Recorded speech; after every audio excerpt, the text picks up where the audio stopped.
A relationship or business deal begins smoothly, following standard rules, until it violently warps into an irrational, chaotic mess. This describes the two personalities phenomenon. High-conflict individuals often appear perfectly reasonable in public, at work, or during a courtship. But behind closed doors, or when pressed, that false self evaporates, revealing deeply dysfunctional behavior.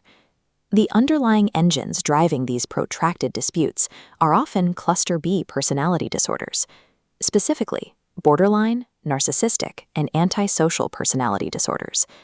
Clinical data indicates these traits permeate everyday domestic and civil conflicts, moving the problem far beyond the scope of rare criminal cases.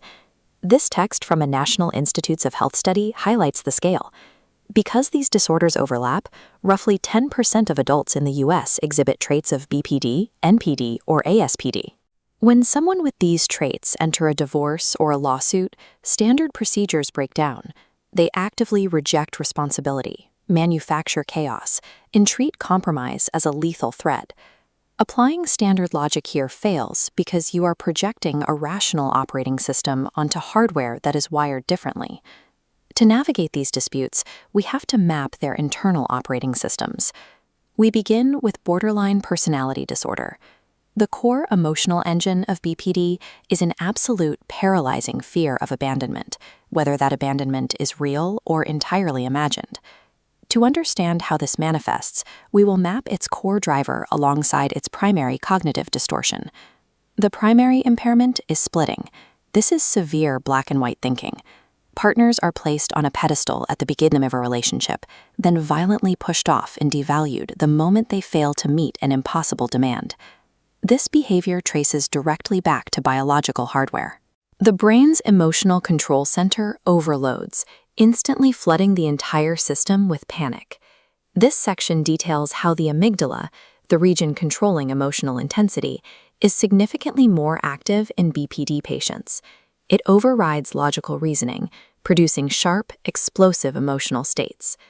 Look at how this biology translates into domestic conflict through a case study of a woman named Tammy.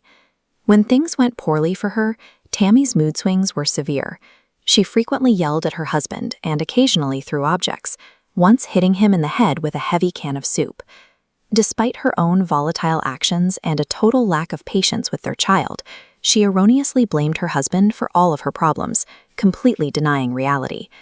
The threat from BPD is born from impulsive, severe emotional dysregulation. It is an overwhelming internal panic response, rather than calculated, pre-planned malice. Narcissistic personality disorder operates on a different engine entirely. Instead of a fear of abandonment, NPD is driven by a deep, hidden terror of inferiority, masked by demands for superiority. Adding narcissistic personality disorder to our matrix reveals this contrast. The root driver has shifted from attachment panic to ego preservation. When an individual with NPD encounters a threat to their belief that they are perfect, they suffer a narcissistic injury. Even the mildest disagreement or perceived slight triggers a disproportionate, vindictive rage. Unlike the brain chemistry differences seen in BPD, the risk factors for NPD point heavily towards social learning and early childhood development. This passage identifies the foundation: an insecure, avoidant attachment to parents in early childhood.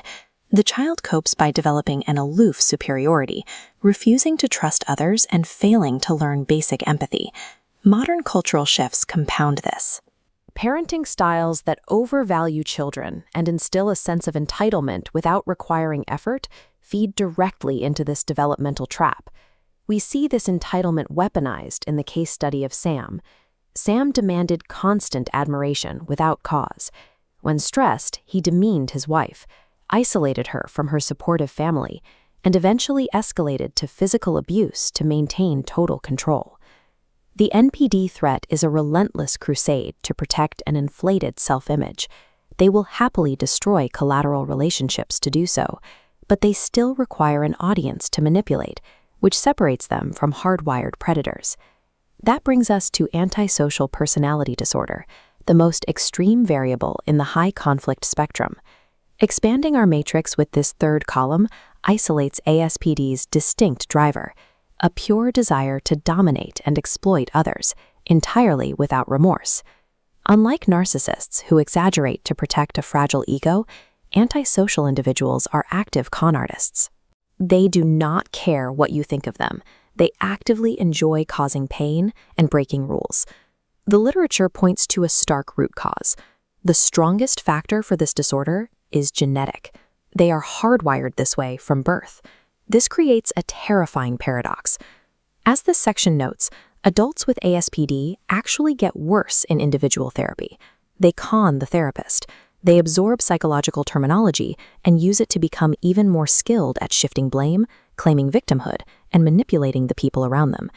This calculated deception makes them uniquely destructive within the court system, as seen in the cases of Penny and Larry. Penny discovered her husband never actually held a job during their entire 6-year marriage. Instead, he systematically skimmed money from her father's business without ever raising suspicion. Larry's antisocial wife went further. She conspired with her new boyfriend to fake a physical assault, weaponizing the district attorney and the criminal justice system against Larry. ASPD individuals gain a massive advantage in litigation by targeting the professionals, judges, mediators, and lawyers, instead of focusing solely on the ex-partner. The ASPD threat is a calculated predatory game played to win at any cost, functioning independently of emotional triggers or ego injuries. You now have the framework to distinguish between impulsive emotional dysregulation, ego-driven vindictiveness, and calculated predation. This brings us to the most critical counterintuitive rule for dealing with a high-conflict personality. You must never attempt to diagnose them. The manual itself provides explicit textual proof for this warning inside this cautionary note. Notice the only sentence printed in all caps. Keep your opinion about a possible diagnosis to yourself. Telling an opponent they have a personality disorder is a massive tactical error, because these disorders are defined by an intense defensiveness and a total inability to accept fault. An armchair diagnosis acts as a guaranteed psychological trigger. Confronting them with a clinical label ensures you will face the exact retaliatory behaviors, the severe splitting, or the explosive narcissistic rage that you are trying to avoid. The strategic alternative is pattern management. Rather than walking the red path of confrontation, you must take the green path.